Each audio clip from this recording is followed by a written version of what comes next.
Hey guys, it's Chris once again, back on Highway 84, heading westbound now to bring some service to a customer that is requesting fuel. A semi-truck ran out of fuel, mile marker 51 on 84 westbound, and he's asking for 40 gallons of diesel delivered to him. So and that means me, myself, and I, and the truck are delivering. In that fuel tank back there, there's 90 gallons of fuel, approximately. So I'm going to pump about 40 gallons out of that fuel tank, and you'll see that, into the semi-truck so they can get back on the road and go to their next destination. Generally, you need about 10 gallons. If you run out of gas and two things. If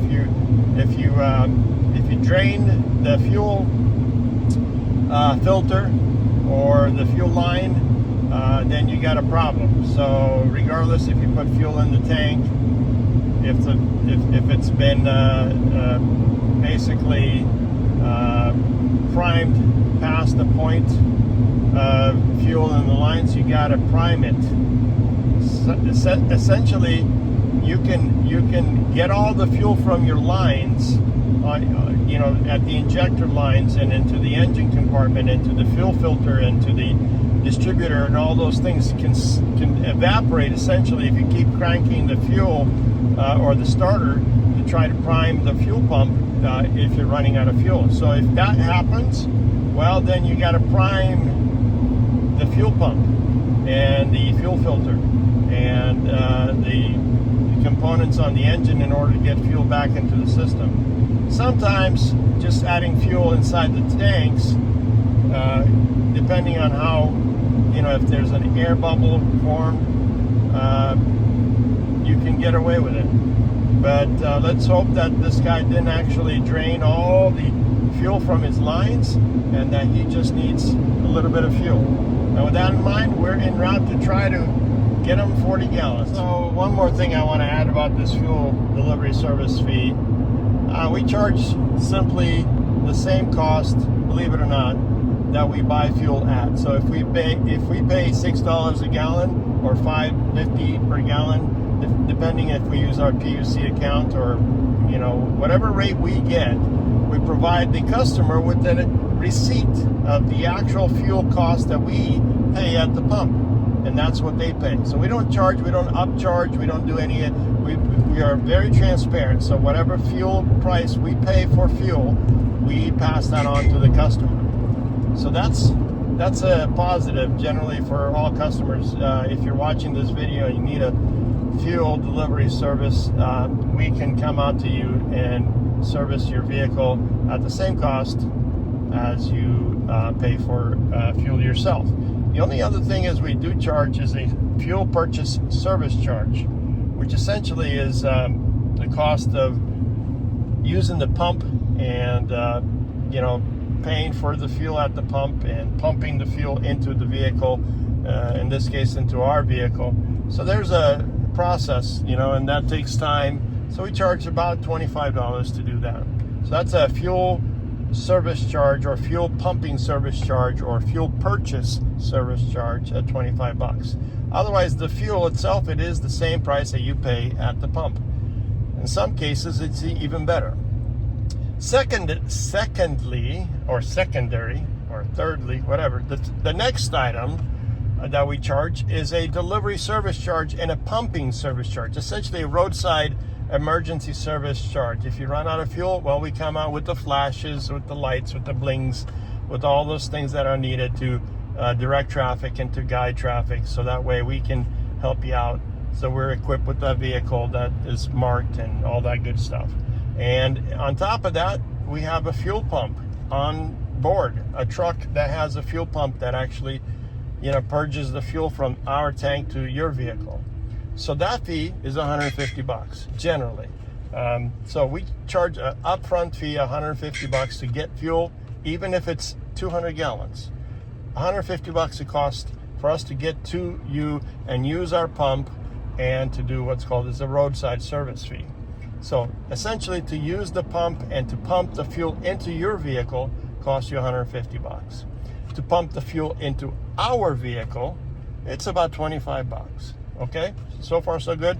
Now we also charge a fuel surcharge, meaning that our vehicle takes fuel to drive from one place to another. So because of that, we have to charge mileage, and that's about $3 a mile.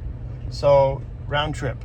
So if we get from the fuel station to your location and from your location back to our office, that's a round trip, and we generally charge about $3 a mile. That's our fuel, our truck eating up at 9, maybe sometimes 8, maybe 5 gallons per mile. And so we're literally charging $3 a mile. That includes the use of the truck and fuel and oil and all those things, insurance and all those other things that are needed, right? So we're really not making money off $3 a mile delivery. So that's it. $3 a mile, 150 bucks pumping service fee locally or remotely or wherever you need that pumped. There's a $25 fuel purchase service charge, and then the cost of fuel that we purchase. That's generally what it takes. Now, without all that in detail, I'll tell you, this customer ended up calling a couple other companies, one of our competitors. I'm not going to say who it is, but they're a very renowned, very busy company, and he got charged nearly $1,500 bucks. $1,500 to deliver fuel for a semi-truck. And believe it or not, $1,500 bucks only covered 10 to 20 gallons of fuel delivery. Oh my goodness. I thought that was ridiculous. I think that was very, very ridiculous for this company to charge him that much. That's why he's looking at us. So we're way undercutting that company. If he was about to pay $1,500 bucks to get fuel delivered to him, and it would have been only up to a maximum of 10 to 20 gallons, meaning they were going to bring it by those 5-gallon canisters. So 5, 10, 15, 20 gallons for $1,500 bucks. I think that's crazy. So don't pay that much. Call us. We'll come out and we will be reasonably, with all of our services, we're transparent. We're going to show you our receipts, and whatever we can charge that is within reason, we'll charge. But anything outside of that, we don't feel comfortable charging. So anybody else is charging you much more, don't pay that fee. Call us and we'll come by and take care of you.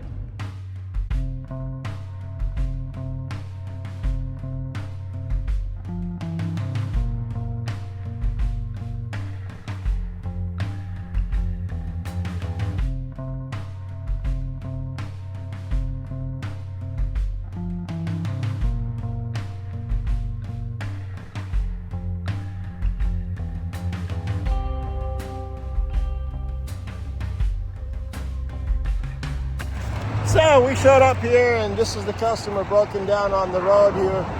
Truck is completely out of fuel. We brought in a 90-gallon tank with us. Problem is, right there, traffic. They're not moving over. Nobody's moving over. And I gotta get access to this lane right here in order to pump the fuel into his truck. For that, we called in some support. The state patrol will come out and hopefully block that lane so that way I can take this truck in reverse and reach his fuel line. So with that in mind, there's my fuel tank up there with the fuel line, the pump, and the nozzle. Okay, so we pumped a little bit of fuel so he can prime his fuel filter over there. See if we can get it started. But essentially, in this position, I can't get to his tank. My line is not long enough to reach his truck, and there's no spacing back here that I can get off road to get his fuel tank, to reach his fuel tank. Look at the close proximity I got to work with. Nobody wants to move over. Nobody cares to move over. And it's like we've got inches of space So essentially that lane needs to close so I can get this truck in reverse and spend about 3 minutes pumping that 90 or 40 gallons in this gentleman's truck. But I'm waiting on State Patrol to come on and do that. What we got going on is the state trooper up there is actually blocking the traffic for us. The gentleman's pumping the fuel. We got the fuel tank at 20 gallons per minute pumping so we can get him back on the road. About 2 minutes should give him 40 gallons. In the meantime, the state trooper is blocking traffic. Cars are slowing down. So that's okay, guys, and that completes our service call for fuel delivery. We put in 45, maybe 50 gallons of fuel, a diesel. I don't know if you can hear me, it's kind of loud out here. Anyway, about 50 gallons of diesel went into this guy's truck, but the delivery of fuel is complete. Approximately 50 gallons went into his tanks. You've seen we had to close down this lane. Right now it's fine. Believe it or not, when traffic, I got to try to get out of here quickly. But when traffic picks up on 84, it picks up, and you guys seen the video, or you've seen the previous. It gets really tight. Nobody wants to move over. We got four reflective triangles all the way in the back there, about a mile away, and then a state patrol officer with blinking lights and flashers, including the tow truck, and nobody wants to move over.